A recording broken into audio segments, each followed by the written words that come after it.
Iniciar gravação. Gravando, vamos lá.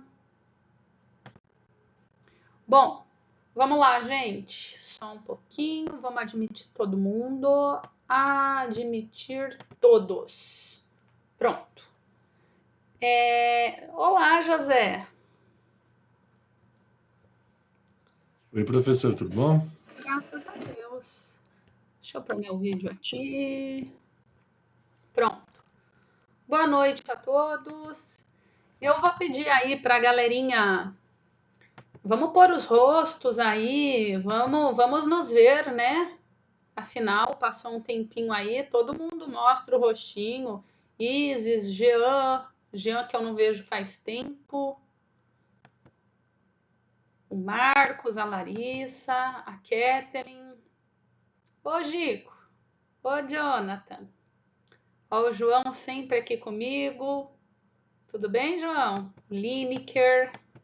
Saudade, galera. Vamos lá? Vamos lá, gente. Vamos bater um papo aqui hoje, então. Tá bonito, Gico. O cabelo tá bonito. Fica de boa, tá? Tá gatão. A barba ficou maior, tá gatão, tá gatão. Vamos lá. A Isis. Tô te vendo. Deixa eu ver. O Lineker. Kathleen. Hello, baby. How are you? Tiffany, Evelyn, Marcos, se mostrem, galera. A gente sente saudade. Até a Letícia tá vindo. Nossa, tô me sentindo até especial hoje. Tô me achando. Galerinha, primeiro, boa noite. Bem-vindos. Espero que tenham descansado.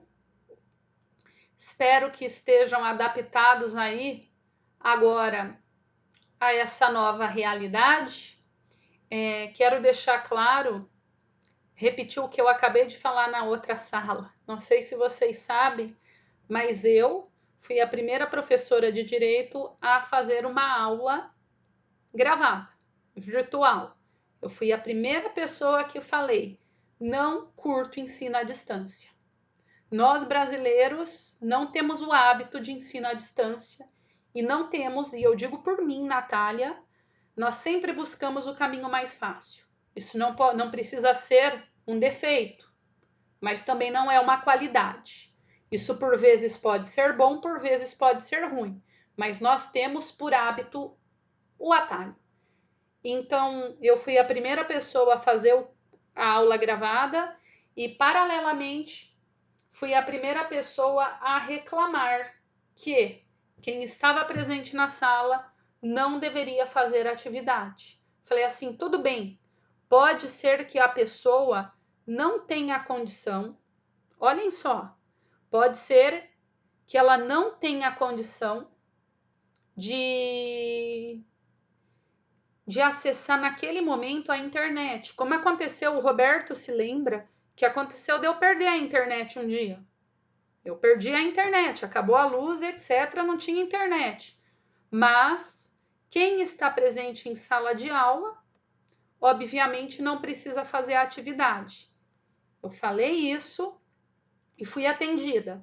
Então, logo, quem está aqui comigo, assistindo a aula, estará dispensado da atividade. Legal, né, gente? Acho que é o mérito de quem está presente e a contrapartida, aquele que não estiver presente, vou caprichar um pouquinho mais na atividade, porque aí vai efetivar que você tenha que fazer as atividades. Ah, mas depois eu assisto. Tudo bem, mas depois você assiste, não é aula telepresencial. Você vai ter que fazer efetivamente a atividade. Eu sequer vou ter controle se você vai assistir ou não. Concordam comigo? Eu não vou ter que saber quem vai assistir, quem vai clicar, quem vai ver inteiro. Então, primeira mudança. Primeira mudança.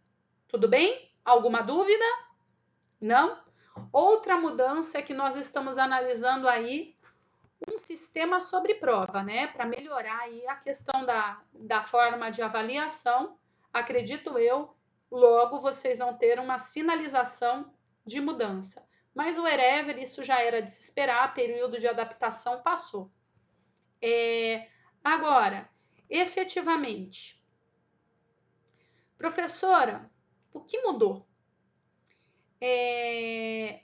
Para mim mudou a forma de avaliação e só, e também a questão das presenças. O resto nós vamos continuar igual, com aula, repito, não temos ensino à distância. O que nós temos é aula telepresencial, tá bom? Ótimo. Sistema de avaliação, exatamente, 2 formativas, assim como uma bimestral. Meus amigos, eu vou postar, é que eu tive um problema na minha plataforma. Inclusive, eu peço para vocês verificarem todos, desde já, se vocês estão inscritos corretamente na minha matéria. A minha matéria é Processo Penal 2. Por gentileza, advirto, todos verifiquem se não houve uma inscrição equivocada em processo civil, em processo penal 1 ou processo penal 3. Verifiquem.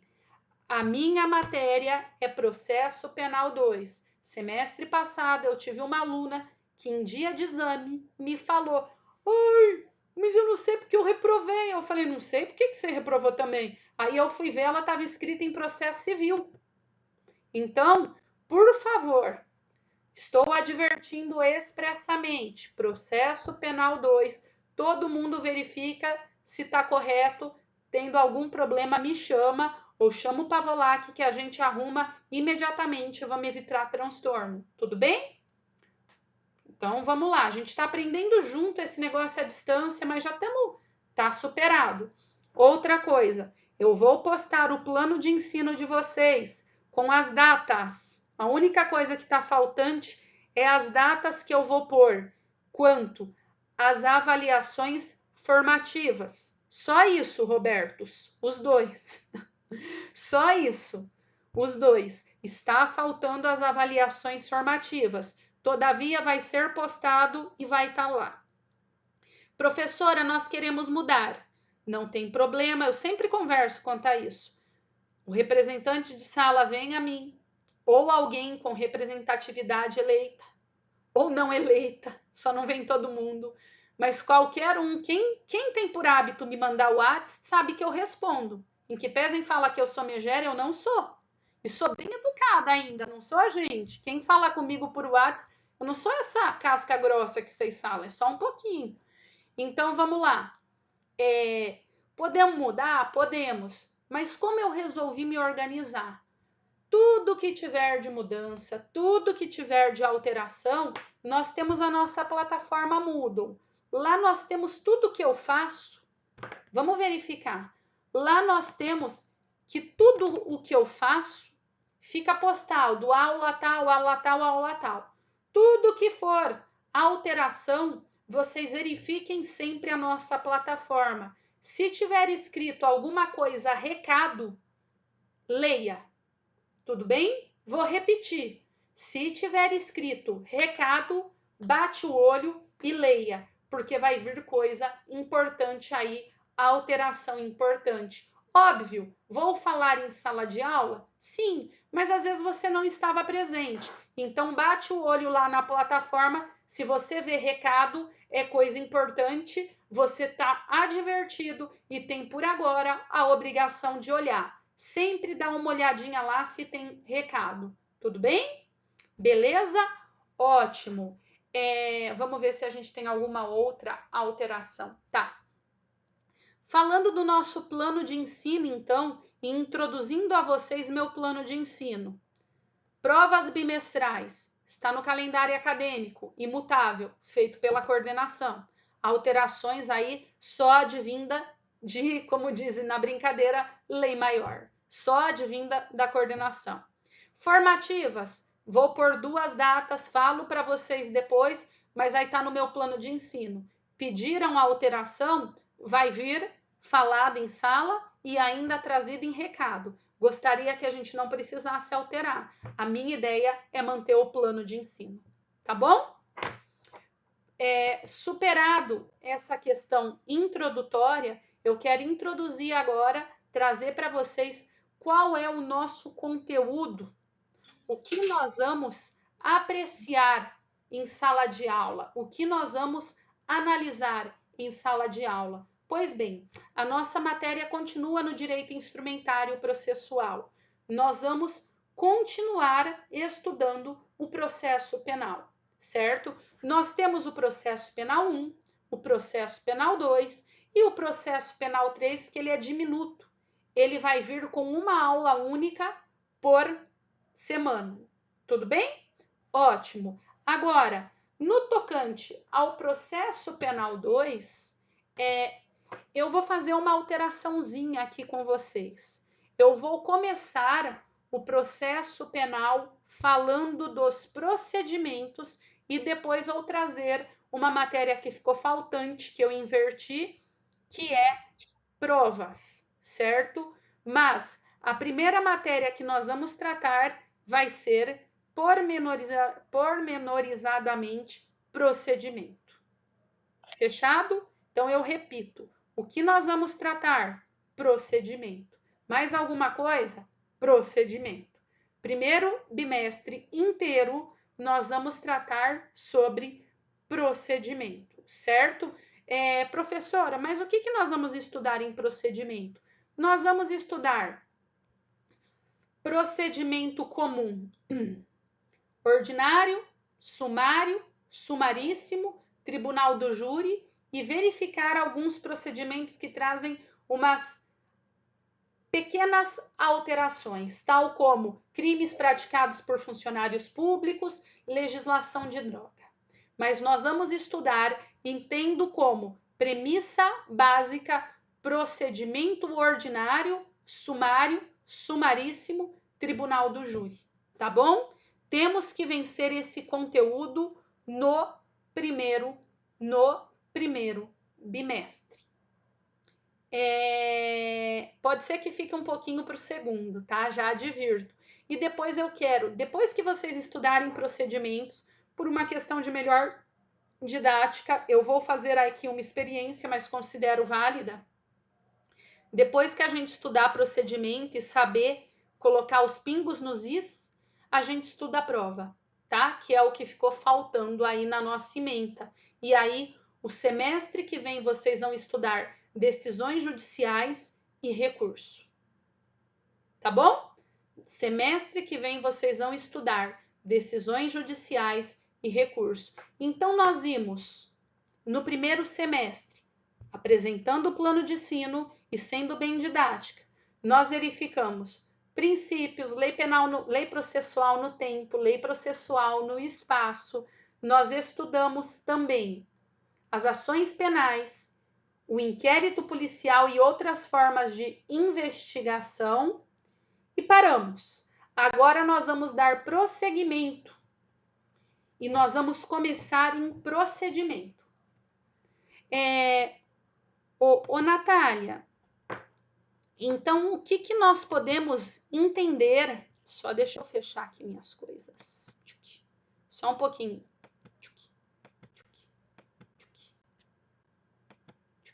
Tô fechando tudo, tá? Pra gente ficar mais fácil de ver. Ótimo. Natália, então o que nós estudamos? Vamos ser bastante didáticos aqui. Vamos ver aqui. O que nós estudamos quando nós tratamos de investigação com ênfase em inquérito, investigação. Só um pouquinho. Apareceu a minha tela para vocês?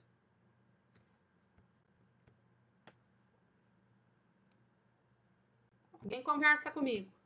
Apareceu a minha tela? Aê, mudei de tela. Ali eles não estavam reagindo às minhas expectativas. Vamos lá. Quando nós começamos a estudar semestre passado, inquérito e outras formas de investigação, deixa eu entrar os dois atrasadinhos. Oi, William. William. Olá. Bem-vindo. Obrigado, professora. Lineker, bem-vindo. Oi. Voltei. Nós estudamos, então, a investigação preliminar. E depois nós estudamos a ação penal como ela pode ser ajuizada, como ela pode ser proposta. Vejam, nós estudamos nada mais, nada menos do que persecução criminal ou persecução penal, que é o conjunto de atividades do Estado na busca de verificar a materialidade e a autoria do delito, permitindo o direito de punir do Estado. Por quê? Porque nós só punimos se houver a comprovação cabal e inequívoca da autoria e da materialidade da infração penal.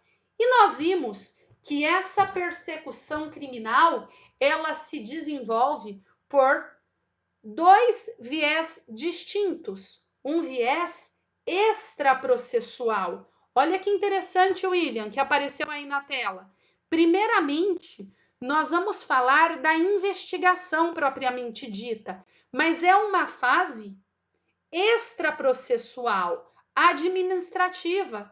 Estudamos, como regra, ela se faz por meio do inquérito policial, mas repito, ainda não é processo, ainda são atividades de natureza jurídica administrativa, como regra, presidido pelo delegado, que é a autoridade policial. E depois, se nós conseguirmos a justa causa, que é prova da materialidade e indícios de autoria, nós vamos ter a ação penal propriamente dita, que é o que nós vamos estudar.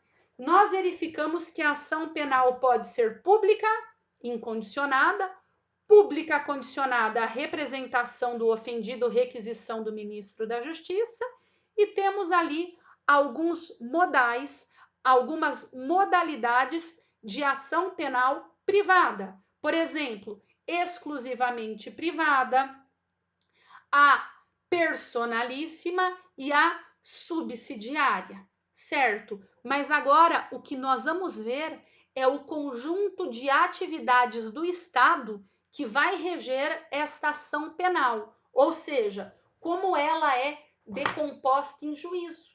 Da mesma forma que vocês já estudaram no processo civil. O que vocês já estudaram?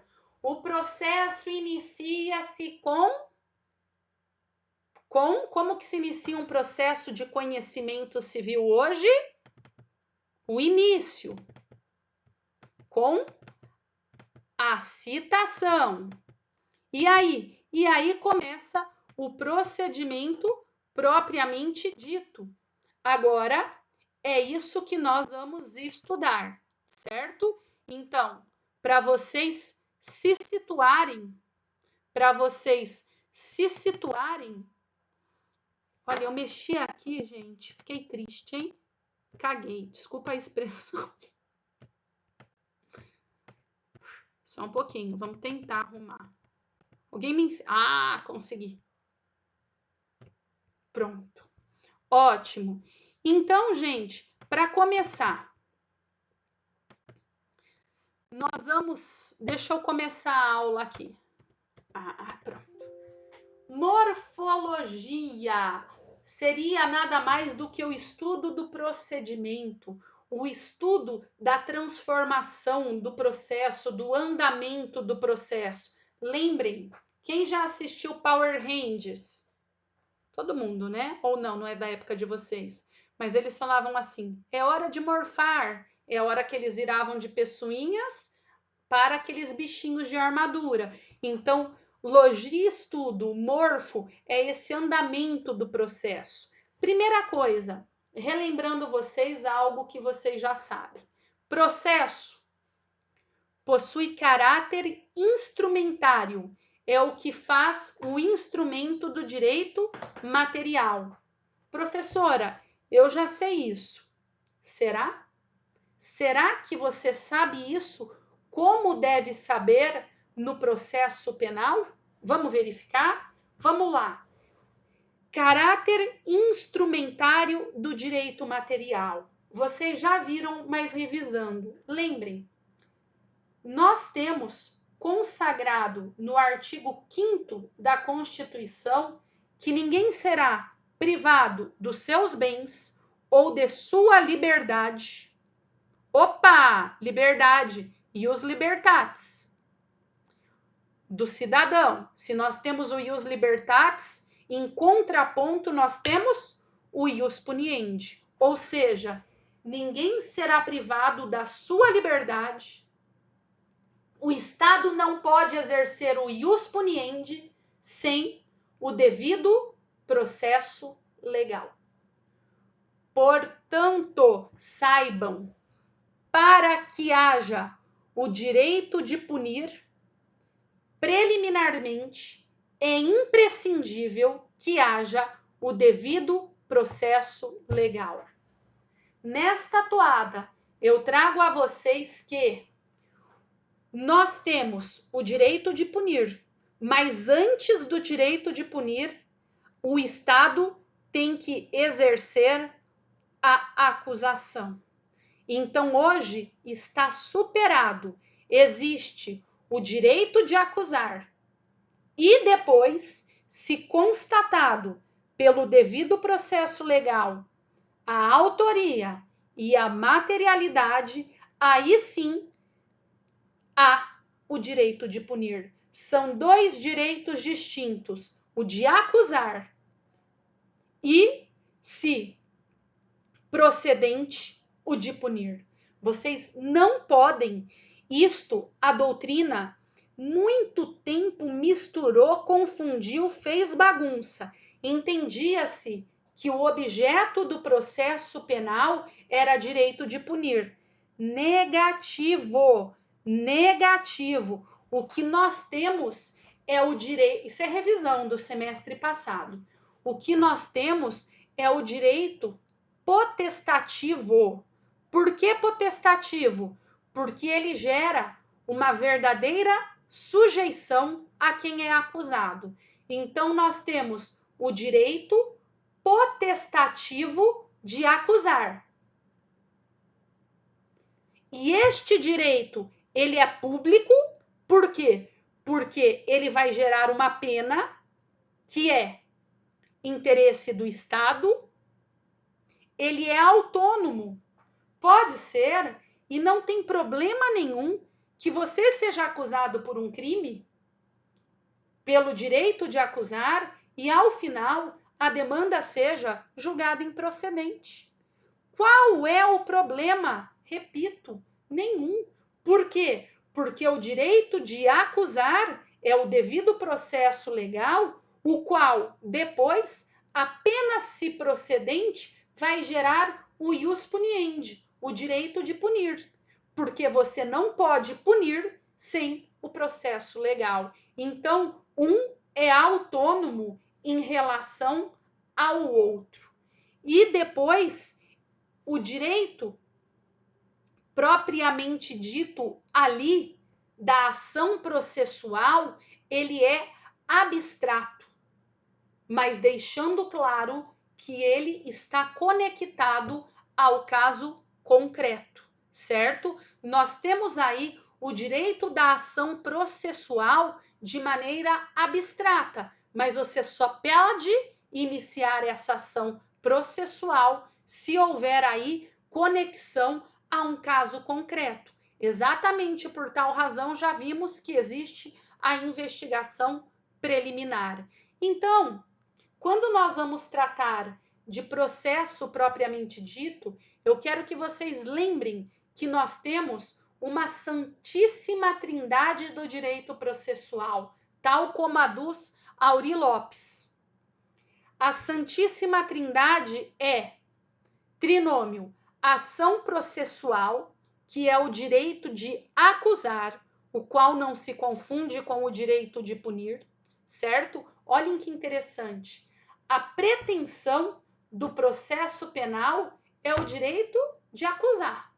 A pretensão do direito penal, aí já é a punição. Um é instrumentário, o outro é material. Não confundam. Então, nós temos a ação processual pública, autônoma e abstrata. Primeiro pilar. Segundo pilar, nós já estudamos também. O primeiro pilar nós estudamos quando tratamos das ações penais. Tema estudado, primeiro semestre de processo penal 1.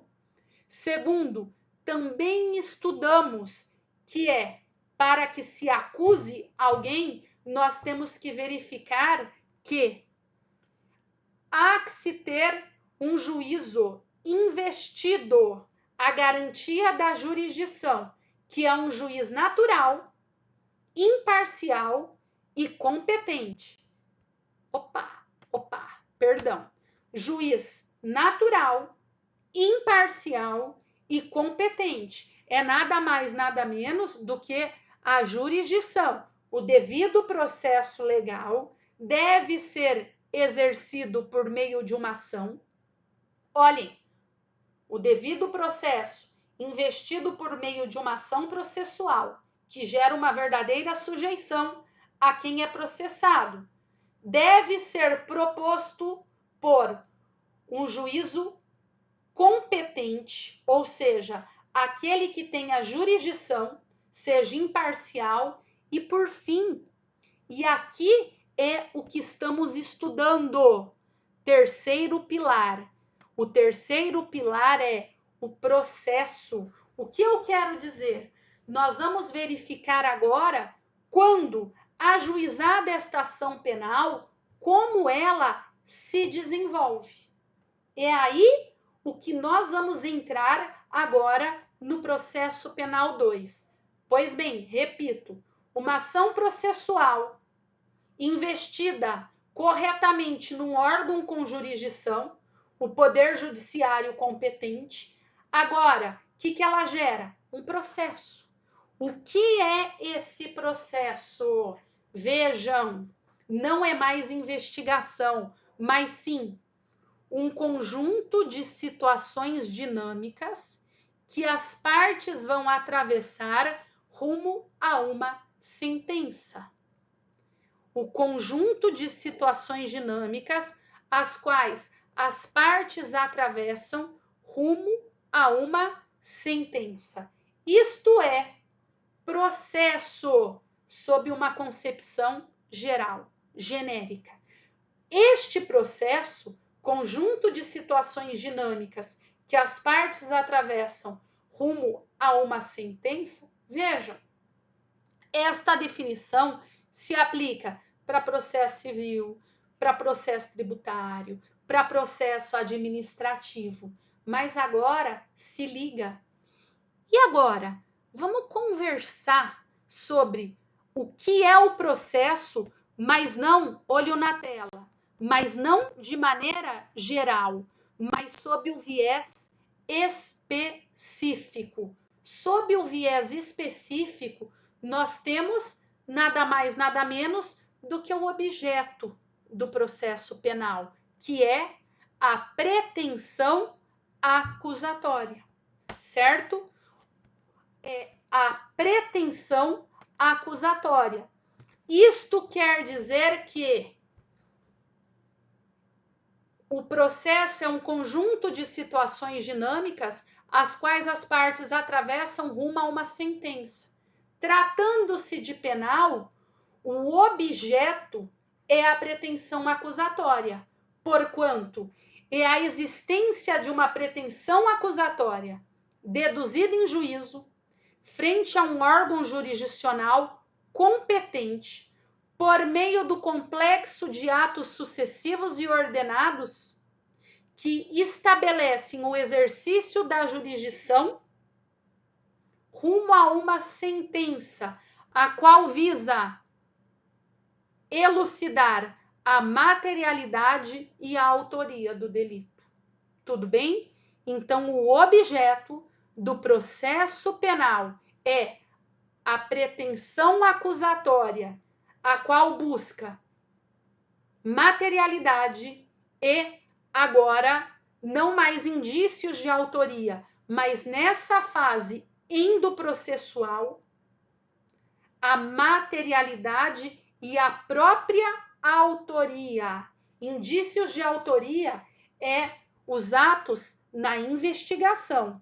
Na fase processual, nós buscamos a autoria cabal e inequívoca.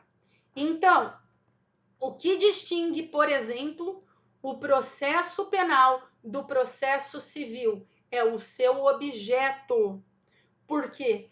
Porque aqui, no processo penal, o objeto é a pretensão de acusar, ou seja, é estabelecer a autoria e a materialidade, porque assim, estabelecidas, instrumentaliza-se o direito penal de modo que é possível, então, posteriormente a uma sentença condenatória, a procedência da demanda ser verificado e exercido o ius puniendi.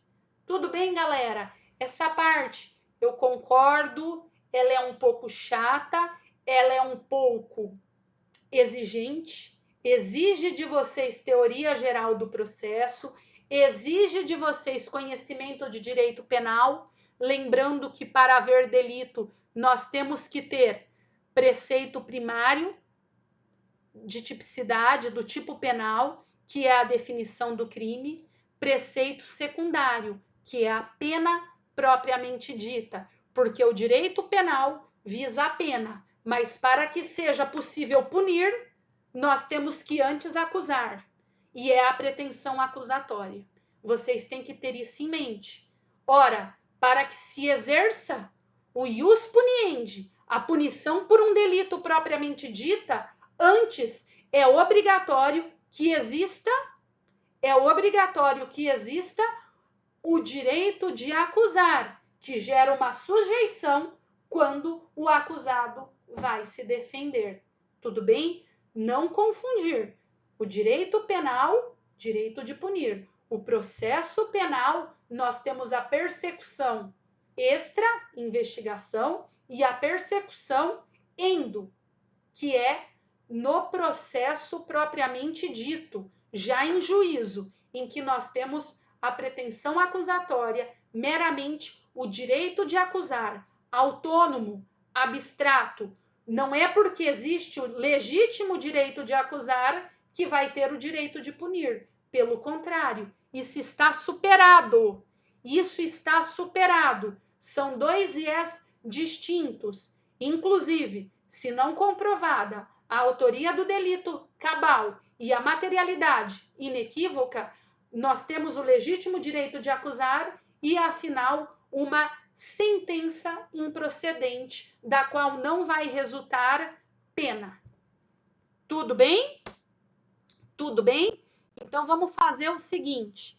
Eu vou dar uma paradinha, entro de novo, todo mundo entra e a gente continua a nossa aula, tá bom? Já estou fazendo aqui, vou aproveitar para ir buscar água enquanto vocês voltam.